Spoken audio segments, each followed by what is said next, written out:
पाहुन के हमरा लोग बड़ सत्कार करे छे। तो हमर जे हम सुंदर राघव लला पाहुन तिनका स्वागत में थपड़ी तो हम सब बजबै छे।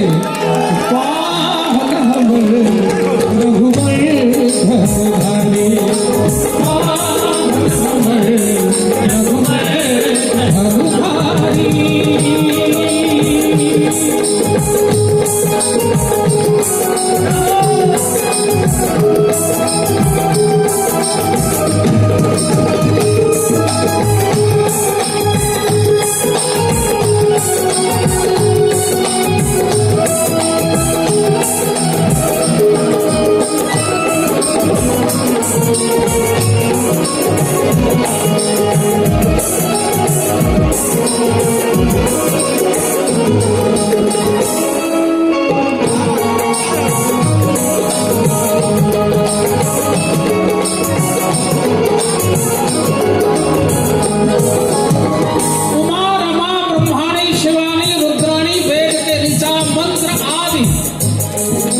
स्त्री रूप धारण करता अनंतानंद ब्रह्मांडाधिनायक एते चांस कलावंश रामास्तु भगवान स्वयं के दुर्लभ रूप धारण जने छे से दर्शन करेगा मिथिलांचल में आयल छे। तकर वर्णन सुना है ना।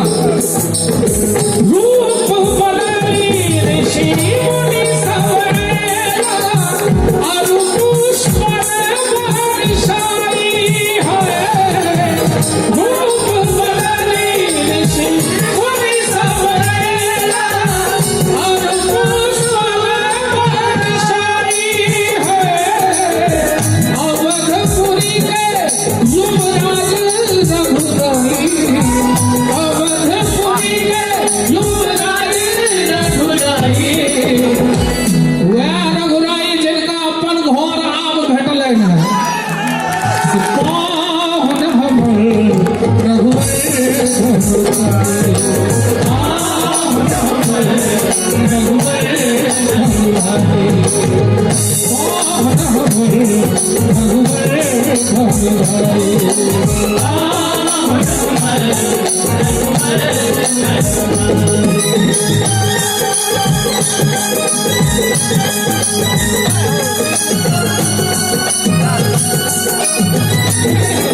ब्रह्मेति परमात्मेति भगवान इति शब्द थे।